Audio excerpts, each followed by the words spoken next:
Well, hey guys, what do you do to get ready for a tournament? Well, there are different levels of tournaments and there are different levels of getting ready. How would you get ready for helping to caddy for a pro tour event? Well, we're going to talk a little bit about that and everything going on this week and next week. And I'm going to show you a couple of little things about me getting ready for a tournament the week after, and we're going to talk about it right after the intro.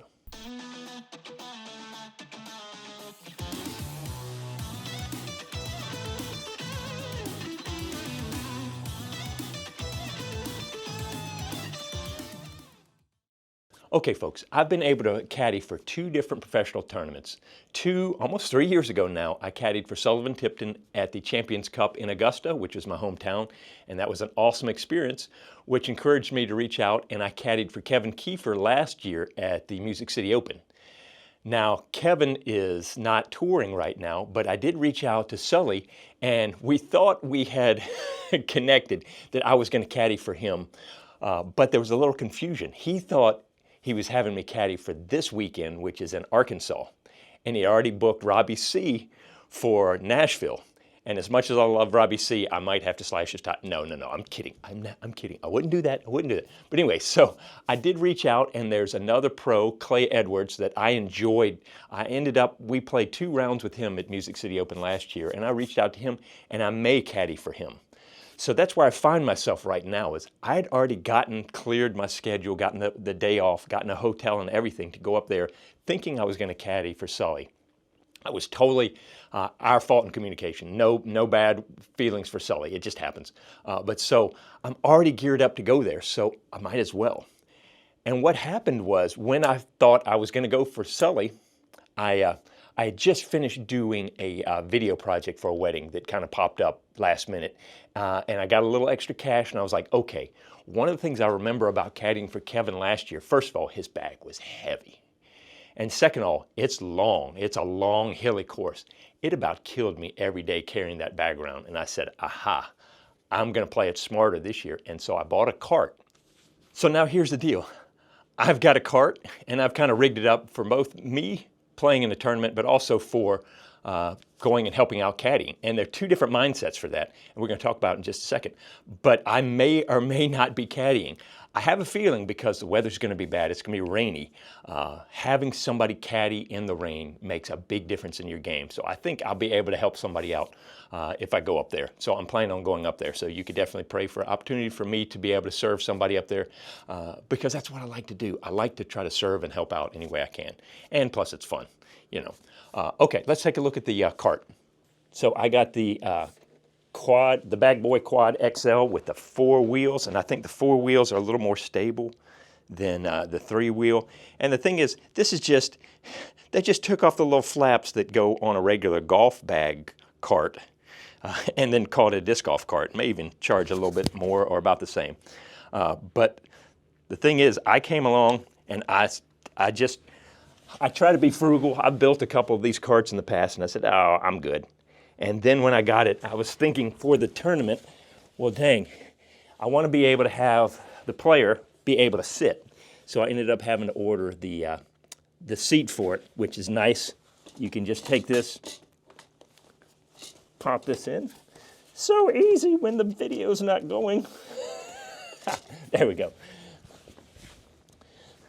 So I then splurged and got the seat that just rides over here, and it's spring-loaded. And my thinking is, you know, we're playing and whoever's playing wants to take a break or whatever, just can come over and just have a quick seat and then just get up. And it's spring-loaded, so then it just rolls on along. Because here's the thing. You've got these guys, and they're great. And I may have a backup, but the problem is once you get your cart going, and you try to put this stuff on there, it just starts clanging around. It's fiddly. You got to take it off. You got to set it up. You got to pick it up and put it back down. And sometimes, especially during tournaments, when you've got enough chaos going on, you want to keep things simple. And so I was able to find a good code. I got that seat for a little cheaper than it normally is. And I think it's just worth the money for the amount of hassle it saves. Because now I don't have to fool with it. I just simply stop and I can just sit anytime I want. Or whoever I'm caddying for, and then it's just good to go. Because let's face it, I'm getting older, I want to sit a lot. And especially when you're playing a tournament, you are sitting a lot because there are times you're waiting to tee off, you're waiting for somebody to throw, you're waiting for the next hole. I think being able to regulate your energy is a huge plus factor. And then I got the umbrella holder there because before I was just going to take this sucker, and just stick it right down in there, and that would have worked fine. But then I started thinking about the umbrella holder, and what's nice about it is, and this is going to be interesting, but I can use it as a camera platform as well. I take this thing and I just pop it right in there, and now you can't see, but that's what I've been using for this camera shot right here, because it's got a little adjustment knob. So I just simply take this thing, drop it in, and now I can use this as kind of a mobile filming platform as well. And then I kind of feel like, what's the kid's name on the Goonies? He was also in Indiana Jones. You call him Dr. Jones. But he had all the gadgets. It's the pincers of peril. But so I then couldn't resist, so I had to do a phone holder there. You can put your phone in here, but it's kind of blocked by the handle and that strap, and so I wanted something that I could have easy access, keep track of score and whatever, and so I just added that to it. Okay, so a couple things you need to think about when you're caddying for somebody is you want to be able to have everything they're going to need and think for what they're going to experience out on the course. So first off, what's the weather going to be like? So is it really sunny? Bring extra suntan lotion. Bring, extra hydration, cooling stuff. I may even put a little cooler on the front of this because it is a little top heavy, and I have room down at the bottom here that I could put a cooler. Because, fortunately there's water and stuff on the course, but it's something to think about. Hydration, or this could be a place that I keep extra dry towels. If it's going to be rainy like we think it is, then dry towels are going to be a premium. That's where having the umbrella holder is going to be able to keep one up and shaded, but you're going to need to carry at least 2 umbrellas. One for the cart and the bag, and one for the player. And then if you're trying to stay dry too, you may even need a 3rd one. You need to think about what's going on with the weather and what can you bring to eliminate things getting wet, things getting mucky and messy. Keeping the disc dry is going to be one of your biggest challenges, but you can really help the player out if you can create a system and a platform that is kind of a little bit of calm in the middle of the storm, literally. And so extra towels, dry bags. I love, and I've talked about this before, I think the chamois are some of the greatest things. Get a few of these. And these are for you get them at Walmart and other places. They're leather chamois for drying cars or whatever. And these do a really good job of getting the disc dry. And the nice thing is, even when they get wet, you can wring them out and they will still be able to dry a decent amount even when they're wet. But so the first thing, what I'm thinking about is first with the cart out there is taking the weight off of the player, taking the weight off of me, let's face it. If I'm caddying, the weight's on me. But then having a platform which I can keep extra dry gear for them. Snacks, dry gear. I'm thinking for a service platform for them. And so that's where all this comes into play, because I want them to only think about playing the game and making the shots they need to make, and not having to fuss with, boy, I got to dry this off. Oh, crud, my favorite disc is, I got to do this, got to do this. That's my job. I think Brad Hammock, who I've played with for years, I think he does a great job if you ever watch him with Yuli. He's there, Johnny on the spot. He's trying to serve Yuli and be there for him so that Yuli just has to think about playing the game. And so that's what I'm thinking about with this cart. Hopefully I'll be able to use it.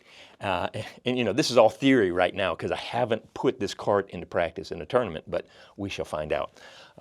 But while I'm here, because the next week I'm going to be playing in the Mega Bowl here in Birmingham, hopefully. If I can get off work, that's a whole nother story. Getting close to where I won't have to work on Sundays. But so I thought I'd walk through my bag. Some of y'all can go ahead and chuck off or whatever, but this is let's face it, there's thunderstorms all week here. This is me in my office. I thought this would be something that we could do together.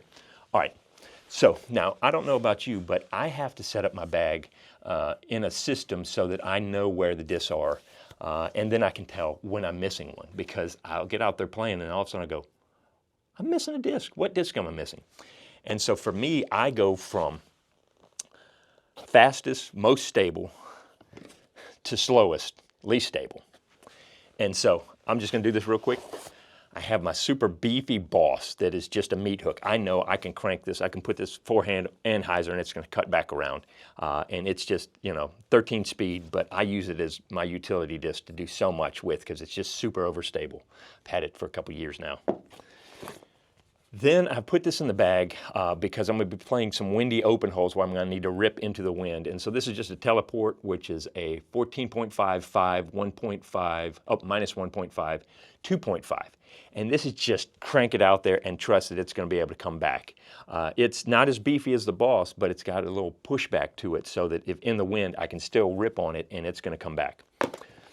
Whereas I love my relativities, and those are a 14.5, 5.5, a minus 3, 1.5. And these are more straight for me with a little of this and a little bit that, but they're not going to fight the wind. This is me punching in great conditions or a tailwind. And that's when, if the wind's not right, I go to the teleport. And then I've thrown this in the Zenith as just an 11 speed with it's 11.5 minus 0.5. And 2, and this is just basically like a Wraith. It's just an 11 speed that's got a little kickback to the end. So if I'm not having to go super distance, or maybe I need to, but I just need to make sure it's a reliable fade to the left. That's what I'm trying out right now. And I'm loving my trail. The 10, 5, minus 2, 1 maybe. But for me, it's just a straight, and it's got just a little bit of a fade, but this is more of a point and shoot 10 speed that really travels about a 12 speed. I really loving the trail a lot. This one I leaned on a lot in Austin, and I'm leaning on a lot here. As a matter of fact, I got a couple backups. I tried to switch over because this one got beat up a little bit. Ooh, some good mud in there. But I just can't, you find a disc you like, and it's hard to let go. I put in a brand new Halo Firebird. Just to have that extra chunky cut back. It's kind of like my other utility disc. Need to have something that I know is going to fight back. Then I've thrown the Wrath in here because I lost my reliable Thunderbird. I left it, I was giving a guy a lesson, and I just left it out there, and it disappeared. And so I'm trying this out. First of all, the colors popped, and I was like, yes. The problem is, I get excited about a disc. I never even looked at the weight on this, and this is a 160 gram. So I've got an asterisk about this one right now. As a matter of fact, I've got a Halo Thunderbird as a backup, and then I just grabbed this Ronin, a remix Ronin, which is an 8-speed, where these other two are 9-speed. I like this a lot, but it's clear I'm going to lose this thing. I wiped out some of it and then drew on some of it. I like it, but it's clear. I'm going to lose this puppy. But right now, they're all fighting for that kind of reliable Thunderbird spot. But I'm probably leaning on this for right now, especially hole number 1 at Inverness. I'm throwing this one well there. So these probably won't stay in the bag, but they may. Just never know. Speaking of Flippy, I lost my Flippy Valkyrie. I lost 2 of my Flippy Valkyries. So this one is an Impulse. It's a 9.5 minus 3.1. And then I've got another Flippy Valkyrie. And I got this week to figure out which one I'm going to do. So yeah, it'll probably be this guy, but right now I'm trying to like this guy. I can see the white better. So anyway, that's what I'm doing there. And then I've just got a nice, an Invader, 740 2.5. And this is just your reliable, basically like a T-Bird or something. I just throw out there and I can reliably let it cut back over. And then my Crave. I'm loving my Crave, 6.5 minus 1.1. It's just, I can shape this, I can move this around. It's one of my favorite discs right now. The Trail and the Crave I'm loving a lot. Yeah, so now we're gonna go mid-ranges. And I love the mid-range range of MVP. I got a brand new bright deflector so I can see this puppy. I love the deflector. It's just a meat hook. And it is a 3.504. And I can just trust this to crank back over. Then I get a little less stable. And I've got the Pyro, and I think it is a 3 finish. And then I go to my reactor that is pretty straight, but still got a little bit of, because it's a glow reactor, it's got a little bit of fade to it. And then right now, I'm just throwing the Torpedo, which is basically a Mustang. This is my straight point and shoot. And then finally, my Flippy Uplink, which is a a -3 on the flippitude. It's just going to flip on over like that. Now, here's the interesting thing. I really have been trying to like the, I love that we have the Star Pig option now, but I've been struggling with it when I need to really crank on the forehand. I love my R Pro straight pig. This is just my utility roller. I can just trust it. I've had it for so long, I know what it's going to do. But the Star Pig, we've had this on again, off again relationship. It's like I've made some great throws with it, and then something about the way, I don't know if it's the Blizzard plastic or whatever, but when I've gone to crank on the forehand, boy, I tend to roll over, and I've really rolled over on some of those. So I've had to bump it out for tournament play for the Castoplast yarn, and it's a 4.5303. And I think just the lower profile, it feels a little better in my hand for being able to crank that forehand over and just know it's going to dump over. The problem is, these are almost redundant. So I could almost, because I love the deflector so much, I can almost just get rid of this. This is kind of like, I've debated if I need space in the bag, just getting rid of that, keeping one of the extra Thunderbirds and getting rid of the yarn altogether, because I just know the deflector is just not going to get anything but dump back to what I want to do. Then finally, my putter bag up here. Bullseye Birdie I use for putting, but I also use it for throwing. It's just straight with a nice little fade at the end. Then I've got my range, which just goes out, and it's got a little bit of a turn to it. These two are a great 1-2 punch. When I need to throw straight down and make sure that it's not going to fade at the end, this guy. When I need to throw straight down and then have it finish to the left, it's this guy. And for some reason, I just love the feel of this for when I'm putting, flick putting. But there are times when I need to putt regular, and I need to have that nice little, a pop through. I can't throw this or whatever, so I've just pulled out an Envy in the Electron Envy, and I've got a batch of these, so I like the feel or whatever. And if I ever need to throw it, I can, because let's face it, it's a good thrower. And then if I need just that straight, this guy has beat in. He's just a straight point and shoot, and this is the soft Proxy. And it just is my throwing putter. It's a 3.3 -1 0.5, but it's just, and it goes farther than my Berg or my range, but it's just cruise it right down the middle. It's like I can throw this one, and then the torpedo goes a little bit farther, but I like my straight down the middle. And then finally, my flippy dog is this guy right here, and it's just an R2 spin that I can throw out and trust that it's going to come around back to the right. And so there you go, guys. See, the thing about tournament play, so most of the time when I'm playing at Inverness, I'm carrying 5 to 10 discs at most. Most of the time I'm carrying 1. But for a tournament, you've got to map out every hole, every shot for what you're going to do. And plus, I'm playing the longs, so you're going to need to have some discs there for the what ifs. What if I hit that tree early and I'm going to have to make that S-curve shot? Well, I've got to pull out my my boss, because I'm going to have to make that shot. So I've got to add some more. But then you're playing 3 different courses, and so you're going to need different discs and different shots for those different courses. And so some of it is just carrying around and getting used to all your discs so that you're you're gelling with them, versus, okay, I only pull these out for this hole, this course. Well, then you're barely ever throwing it. And so that's why I've got everything loaded up here. But I could actually, if I wasn't going to take the cart, the other 2 courses, Civitan and Double Creek, are longer, and they're going to work great for the cart. I'm not going to take this cart at Inverness, because that would just be death, because all that stuff here. But for the rest of them, have that full bag. I don't need to worry about it, and I can just roll and go. For Inverness, I'm going to pare this down. I've got about, I think, 12 discs that I will take for the tournament for Inverness. Whereas here, I think I've got about 25, 26-ish. So I'm only going to take about half to Inverness. But then what I'm going to do for Inverness is I'm going to make sure that I have my stool and other stuff like that, because some of what you're doing at a tournament is you're regulating your time, your chaos, your food, your energy, and all that stuff. And so, I don't know, this was just a rainy Monday. You know, rainy days and Mondays. So this will drop tomorrow, Tuesday. And then I'll be heading up early Friday morning to go do the tournament. So I just thought I'd share this with you, what's going on in my head, because as soon as I get back from that tournament, I got to turn around. We got to finish getting everything ready for the tournament that starts on Friday here. Hopefully I'm going to be able to get off to be able to play in the tournament, but if nothing else, I've got to help get the final hole ready that we may have to use because we're losing a hole at Inverness, and so things are a little crazy right now. But anyway, there you go. That's all I got for today. I appreciate you. Anybody that was crazy enough to stick around to the end here, thank you. I do appreciate it.